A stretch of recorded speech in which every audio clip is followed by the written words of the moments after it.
Sawasdee good morning. Thank you for joining us on Newsline. We're airing live on NBT Radio Thailand, FM 88 and NBT World. Today is Sunday, April 26th, and you're with me, Suraphal Tharanarit. His Majesty the King left Sirirat Hospital on a private visit to the Royal Thai Navy Auditorium located by the Chao Phraya River. The news of royal appearance brought joy to all Thai subjects, learning His Majesty was in good health. His Majesty the King, in a brightly lit phase, left Chalerm Prakiat Building, Sirirat Hospital at 2:10 p.m. and traveled in a royal motorcade to the Royal Thai Navy Convention Center in Bangkok Yai District. Arriving at the center, His Majesty went up to Cholati Room on the 3rd floor to view the Chao Phraya and observe the life of people traveling in the river. The Royal Thai Navy Convention Center was built in 2002 and has been officially named Chumpon Khet Udom Sak Building. It is situated on the bank of the Chao Phraya opposite the Grand Palace. With its outstanding architectural aspect and location, it was used as the site of reception ceremony for world leaders during the Asia-Pacific Economic Conference, or APEC, in 2003. Later in 2006, it was here that Their Majesties the King and Queen led royal visitors from around the world to watch the royal barge procession in commemoration of the 60th anniversary of His Majesty the King's accession to the throne. His Majesty spent about 70 minutes at the center before returning to Sirirat Hospital at 3:25 p.m.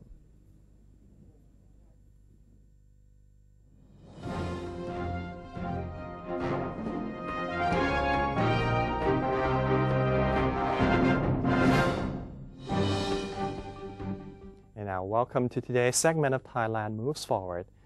The Department of Information, Ministry of Foreign Affairs, has reported that the Thai Embassy in Nepal is following up on the aftermath of a devastating earthquake.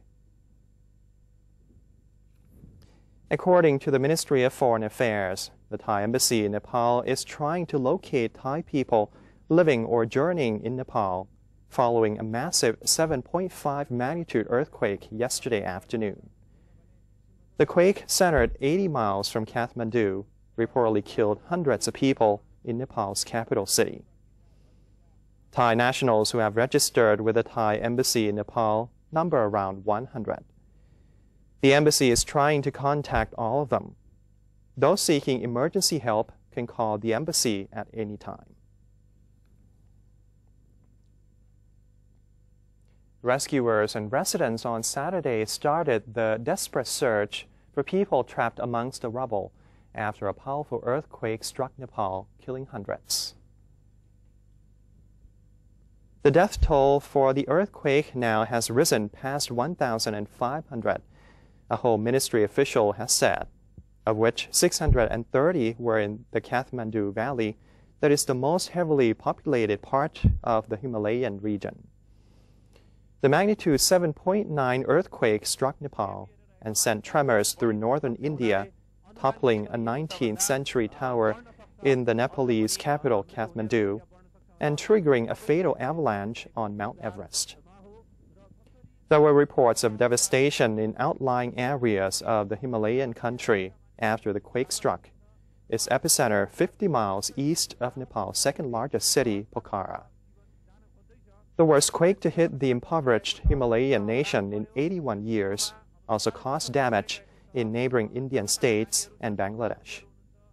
The quake was shallow, intensifying the amount of energy released over a relatively small area. Prime Minister Prayut Chan-o-cha expects the European Union, or EU, to give Thailand another chance to address problems in its fishing industry, while urging all sides to join hands in the effort. Commenting on the EU's recent issuance of a yellow card to Thailand for failing to abide by the illegal, unreported, and unregulated, or IUU fishing regulation, Prime Minister Prayut expressed hope that the EU will kindly allow Thailand to resolve all pending issues before deciding to ban Thai fishery products. He pointed out that the government has already made huge progress, but many procedures have been delayed, especially the registration and nationality verification of migrant labor aboard fishing vessels. Whether or not the problems will be fully ironed out within the EU 6-month deadline, the Premier noted that it depends on the cooperation from all related sides. He encouraged private operators to help out by having their fishing boats registered and inspected for human trafficking activities, while all boats should be improved to meet the standards and be equipped with tracking devices.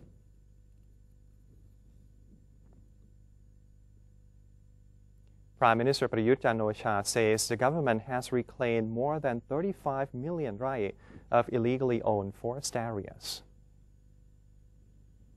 During his weekly TV talk show, Prime Minister Prayut said the forest areas which were fetched back from encroachers would be revived. Parts of the land have been set aside for landless villagers. Prime Minister Prayut, however, confirmed that those allowed to use the allocated land were unable to sell them. They are required to pledge their assets or agricultural yields to obtain the right to land use. The government has so far handed more than 100,000 rai of confiscated land to villagers in 12 provinces, and has planned to allot another 50,000 rai to those in 17 provinces this year. Prime Minister Prayut Chan-o-cha has established an education policy and development committee aimed at driving national education projects and promoting lifelong learning. General Prayut revealed that, along with a committee dubbed Super Board, other education-boosting measures are being implemented, such as the long-distance learning through satellite. He also sets a goal of having universities in each region produce graduates who will take jobs that will contribute to economic growth in respective regions. The Prime Minister said the production of skilled labor must be carried out on a continuous basis. Vocational institutions must collaborate with local factories in putting their students for training to ensure that the country will produce sufficient manpower for industrial needs. Such a goal will be achieved through integrated efforts of the Ministries of Education and Labor.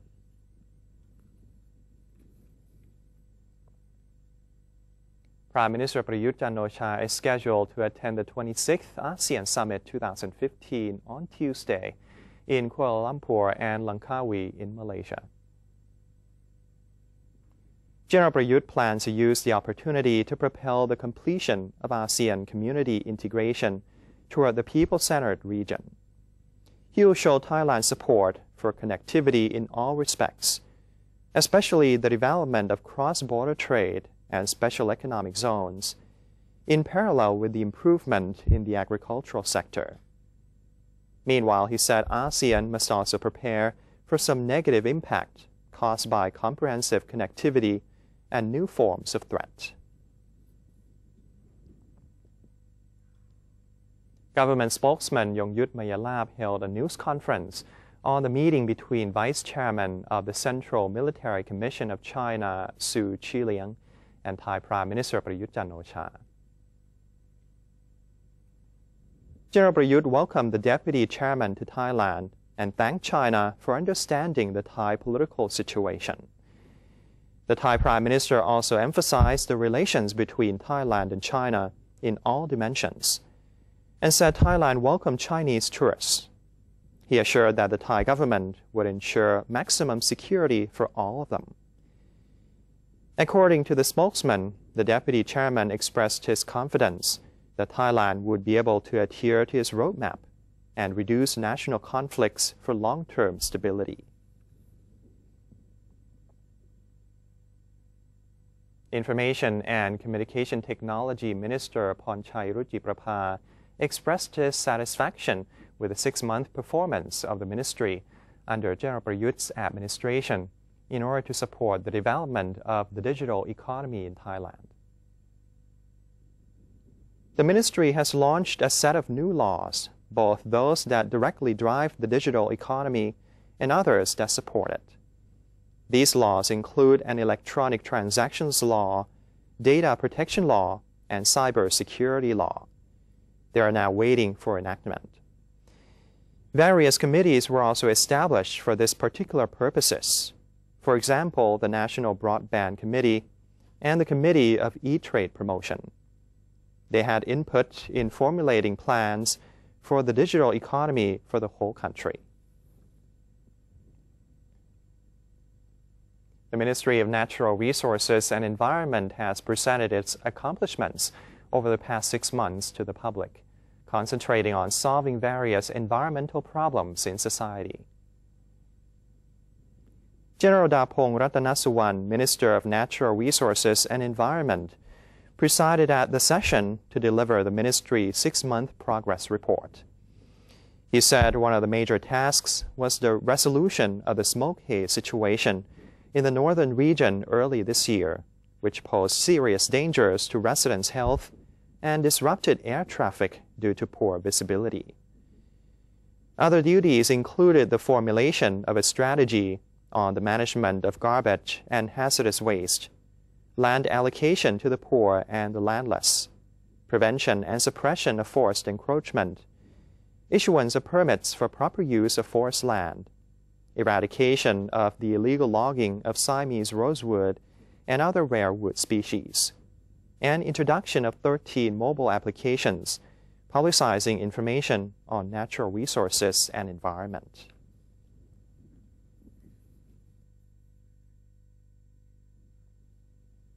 Next, we have a special report on Praya Sri Thammathirat building, which has recently been refurbished and awarded the Asia-Pacific Heritage Award by UNESCO. Let's hear the details from Kun Lisanari Wichit-Sorasat. From the outside, the residence of Praya Sri Thammathirat, a white 2-story mansion, looks like another Thai residence with a European influence, but a closer look at its history reveals a meticulously built house. It is located at the Thai Chinese School, Sitabut Bamrung, near Hua Lamphong Railway Station. The building has undergone refurbishment of 12 million baht by the owner, Thailand's Crown Property Bureau, and tenant, the Thai Chinese Education and Culture Foundation, working together with conservation experts to research the history of the building before beginning its conservation plan. Mr. Ronarit Thanakoseth, Conservation Advisor to the Crown Property Bureau, said that the 100-years-old building spanning the end of King Rama V's reign and the early period of Rama VI is an excellent example of a tropical house that modern houses should model after. Looking closely at an old map of the area, it also shows that the house is a part of a green city planning strategy that is a rare concept in today's polluted city. There's a lot of ventilated door and windows. Even the door frame, you can see, it's kind of blinded wooden, something like that, which is the air, can come in and go out very easy. Sure. This is a very good place, like a balcony, or porch. If you sitting in the room, you can see, the nature surrounding your house easily. You can't feel and touch. But when you come out to the corridor, which the roof protection or shelter on the top of yourself, you feel free and safe, more free and more safe to have a look at your surrounding around the house, like your garden, something like that. And it is a very good place. But the other purpose is to protect the sunlight, the direct one, to get into the walls of the house. So because you have, the length of the roof, like this, 3 meters, something like this, which is long enough, to let, not to allow the sunlight, the direct one, to get into your room. Historically, the owner's building and designer is named Praya Sri Thammathirat, or Jem Bunyaratapan, who served the crown during the year 1886 to 1928 and was also top official in the Ministry of Metropolitan. Praya Sri Thammathirat incorporated Western and Italian art, architecture, and construction techniques to his residence. Other foreign influences that can be found are the fresco, painted walls, peacock patterns, and the Chinese carvings. However, the most outstanding design is the Zhem pattern, the triangular six-dotted mark which coincides with the name of Zhem Bunyaratapan himself. Actually, it's the name of the owner of this house, who is the designer as well of the house. So he designed the pattern to be the, let's say, the emblem of his name, and put this pattern onto the decoration frame over the opening, like doors and windows, something like that, almost in every part of the house. Even on the top roof, you can find the timber frame of the roof with this kind of pattern, germ pattern also. Last year, UNESCO awarded the Phra Si Thamathirath with an Award of Merit of the Asia Pacific Heritage Award, given to recognize organizations that have conserved buildings of valuable heritage. Mr. Ronnerit said that a toilet and more landscape interpretation and science to the buildings may be added so that tourists, students, and others can learn more about the exquisite details of the residence of Phra Si Thamathirath. If you're interested in visiting the place, please contact the Thai Chinese Education and Culture Foundation for more information. Footage by Surasak Sushaya. Listener Wishit Sarasat reports. And that brings us to the end of today's edition of Thailand Moves Forward. Before we take a quick break, let's have a look at the exchange rates and commodity prices.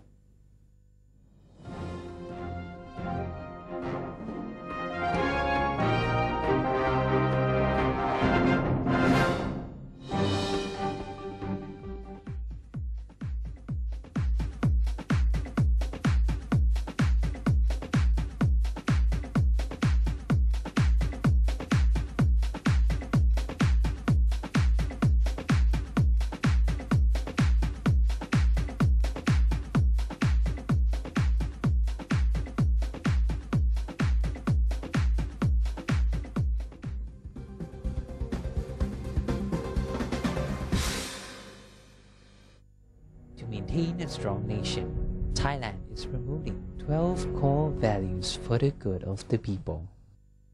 The fourth core value: seeking direct and indirect knowledge and education.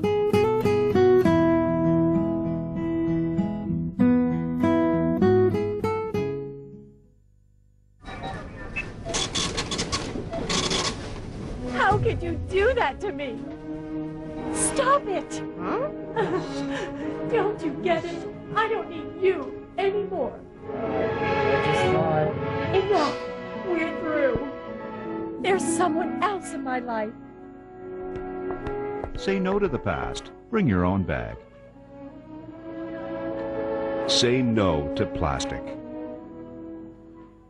NBT World, a 24-hour English language television service operated by the National News Bureau of Thailand, or NNT, is designed to bring the most reliable information about Thailand to the international community.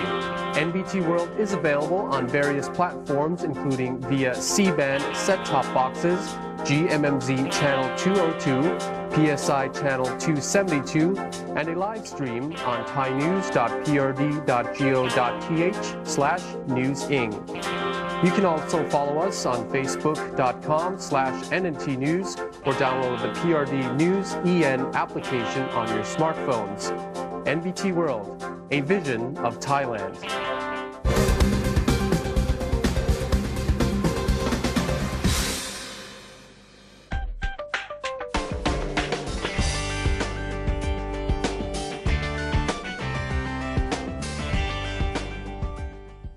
Welcome back. You're watching Newsline. Students in schools within ASEAN will soon be able to transfer their credits freely and easily between countries, with one educational standard now applying. Khun Panotsi Sinsap reports. An ambitious drive to create a multifaceted ASEAN economic community model for greater cooperation should result in the free movement of goods, services, skilled labor, and capital by the end of 2015. The drive has caused all governmental agencies to place major importance on the development of infrastructure to cope with the changes. With nearly all segments fulfilled, education is not overlooked, and a single education standard has been agreed upon for all schools within ASEAN to follow. For the ASEAN Quality Assurance Network, or we call AQAN or ARCAN, now for the 10 member countries, we already designed the ARCAF, AQAF, or we call ARCAF. ARCAF will come from ASEAN Quality Assurance Framework on Higher Education, or ARCAF. This is very new. So there are 4 principles. The first principle is QA agency, the External Quality Assessment Agency organization. The second principle is the assessor.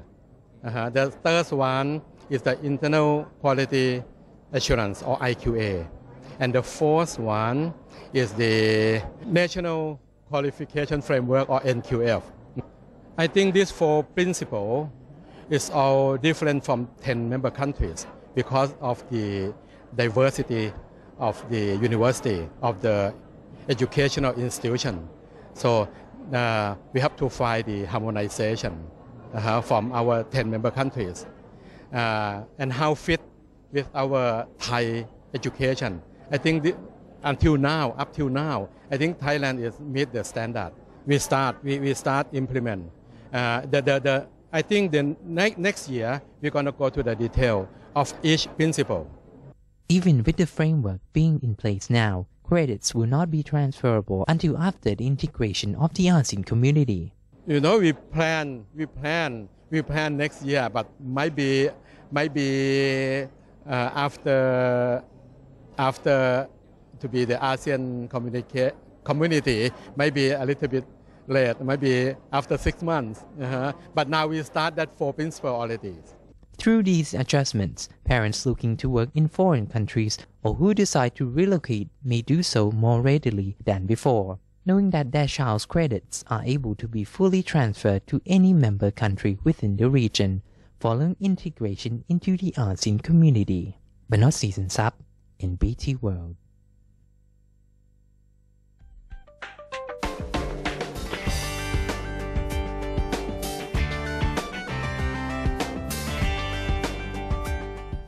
And here's a very interesting story from Peru. A group of fishermen working in the northern Tumbes region made a big find at the weekend. An enormous stingray, which local media have reported weighs 1 ton. The ray was found in the La Crove Cove in northern waters, near the border with Ecuador on Saturday. The area is roughly 1,280 kilometers to the north of Lima. The 1-ton, 8-meter-long stingray had to be transported by a tow truck. Fisherman Eric Cruz told media the massive ray was so large it could not be loaded onto their fishing boat. Peru's marine authorities, IMARPE, have reportedly been in contact with a group of fishermen for information on their find. Giant stingrays of this kind are an endangered animal, according to the International Union for the Conservation of Nature. And that wraps up today's edition of Newsline. For any comments or suggestions, please feel free to email us at newsline.nbt@gmail.com. You can also follow us on Facebook or simply visit our website at thainews.prd.go.th/newsing. And for now, we're going to say goodbye with some footage of 3 rare Amur tigers at the Columbus Zoo and Aquarium in Ohio. I'm Surapalao Tharanarit. Thank you for your company and have a wonderful day. สวัสดีครับ